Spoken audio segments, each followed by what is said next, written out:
말씀대로 믿고 살고 누리는 올데이 큐티 배명 목사입니다. 오늘 큐티 본문은 사사기 19장 16절에서 30절 말씀입니다. 오늘 큐티는 망령된 일을 행하지 말라라는 제목으로 범죄를 당하는 레위인과 첩에 대한 묵상입니다. 말씀 질문입니다. 왜 첩의 시체를 이스라엘 사방에 보낼까요? 공동체와 사회가 타락한 상황에서도 에브라임 산지 한 사람이 나그네를 환대하며 하나님의 사랑을 보여주고 있습니다. 기브아 성읍 사람들은 레위 사람과 그 일행을 외면했지만 에브라임 산지에 있었던 그 한 노인은 그들의 필요를 돌아봅니다. 그리고 자기 집으로 데려와서 먹을 것과 안식처를 제공합니다. 20절입니다. 그 노인이 이르되 그대는 안심하라. 그대의 쓸 것은 모두 내가 담당할 것이니 거리에서는 유숙하지 말라 하고. 이는 어둠이 깊을수록 빛이 더 소중함을 깨닫게 합니다. 악이 만연한 시대에 하나님의 사랑을 따르는 것이 하나님이 진정으로 기뻐하시는 일입니다.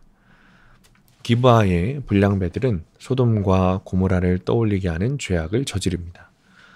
그들의 행동은 하나님 없이 살아가는 인간이 얼마나 타락할 수 있는지를 보여줍니다. 집주인인 노인은 레위 사람을 보호하려 하지만 이미 도시에는 손쓸 수 없이 악이 팽배해 있습니다. 죄악은 단지 개인의 행위로만 그치지 않고 공동체 전체의 가치관과 행태를 왜곡시킬 수 있습니다. 그러나 죄와 타협하지 않고 하나님의 뜻대로 행하는 한 사람만 있으면 그 공동체는 살아나게 되어 있습니다. 레위 사람은 첩의 시체를 이스라엘 사방에 두루 보내 이 사건을 알립니다. 29절입니다. 그 집에 이르러서는 칼을 가지고 자기 첩의 시체를 거두어 그 마디를 찍어 12덩이에 나누고 그것을 이스라엘 사방에 두루 보내매. 이런 비극은 인간의 죄악이 하나님 없는 세상에서 어떤 결과를 초래하는지를 경고합니다. 기브아의 불량배들이 저지른 악행도 끔찍하지만 거룩해야 할 레위 사람이 첩을 들인 잘못도 결코 가볍지 않습니다. 성도에게는 자기 잘못을 깨닫는 것이 다른 사람의 범행을 비난하는 일보다 중요합니다. 개인이든 공동체든 하나님의 정의가 필요함을 깨닫고 그 공의에 의지해야 합니다. 적용 질문입니다. 나는 이웃을 향한 사랑을 어떤 방법으로 나타내고 있습니까? 두 번째, 나는 죄와 타락의 사건으로 경고를 받아 하나님 앞에 겸손히 나아갑니까? 오늘의 원포인트, 반복되는 죄가 멸망으로 이끕니다. 결국 이스라엘에 말할 수 없는 죄악이 일어나죠. 반복되는 죄가 결국에는 멸망으로 이끌어가는 것입니다. 여전히 음욕을 이기지 못하고 참지 못한 죄가 비참한 결과를 맺게 했습니다. 이제는 죄를 깨닫고 주님께 돌아가야 합니다. 언제까지일지 모르는 기회를 놓치지 말아야 합니다.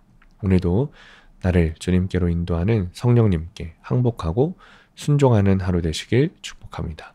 기도하겠습니다. 주님, 오랫동안 죄에 방황하며 여전히 습관적으로 죄를 짓는 우리를 용서하여 주옵소서. 끊어내지 못하는 죄에 대하여 주님의 인내를 시험하지 말고 이제는 그만두고 주님께로 돌아가게 하여 주옵소서. 그래서 더 이상 멸망의 길이 아니라 구원의 길을 걷게 하여 주옵소서. 예수님의 이름으로 기도합니다. 아멘. 오늘 큐티 말씀을 적용한 한 성도님의 큐티 묵상 간증입니다. 딸은 고등학교에 들어가면서부터 학업 스트레스를 호소했습니다. 시험이 다가오니 불안해 공부가 안 되고 잠이 오지 않는다고 했습니다. 그러나 제가 보기에 딸은 그다지 공부를 열심히 하는 것 같진 않았고 대신 운동을 좋아하니 그쪽으로 진로를 정하면 좋겠다고 생각했습니다. 그래서 딸에게 편하게 생각해 정시로 대학에 가면 되지 라고 말하며 대수롭지 않게 여겼습니다. 그런데 고3이 된 딸의 입시 스트레스는 더욱 심해졌습니다. 딸은 6월에 모의고사를 본 이후 무기력을 호소하며 공부를 포기하고 심지어 등교도 거부했습니다. 이에 저는 공부하라고 한 적이 없는데 왜 혼자 부담감을 느끼고 힘들어하는지 모르겠다며 딸을 이해하지 못했습니다. 이런 저의 태도에 분노한 딸은 그동안 힘들었던 것을 쏟아내기 시작했습니다. 엄마는 나를 방치했고 난 엄마에게 지지를 받은 적도 사랑을 받은 적도 없어 라고 했습니다. 저는 딸의 말이 인정되지 않아 그게 아니고 라며 변명했습니다. 이렇게 제가 회개가 아닌 변명으로 상황을 모면하려 하자 더욱 분노한 딸은 급기야 자살 시도를 했습니다. 그제야 저는 주님 잘못했어요. 딸을 살려주세요. 라며 하나님께 간절히 부르짖었습니다. 그리고 공부하라는 말만 안 했을 뿐 공부 잘해서 좋은 대학에 가야 잘 살 수 있다는 가치관을 심어준 엄마인 것이 깨달아졌습니다. 엄마로서 육적인 피로는 채워줬어도 자기 첩을 불량배에게 내어준 레위 사람처럼 딸의 감정에는 무관심해 정서적으로 방치한 것이 인정되었습니다. 이렇게 매정한 저로 인해 딸이 죽어가고 있음을 깨닫게 되자 딸의 분노에도 요동하지 않고 인내할 수 있었습니다. 딸을 통해 제 안의 무정함을 보게 하시고 그것이 악행이자 망령된 일임을 알게 하신 하나님께 감사드립니다. 적용하기. 나그네를 영접하는 마음으로 딸에게 고마워 미안해 라는 말을 잘 하겠습니다. 상대방의 말에 그게 아니고요 하지 않고 잘 듣고 인정하겠습니다.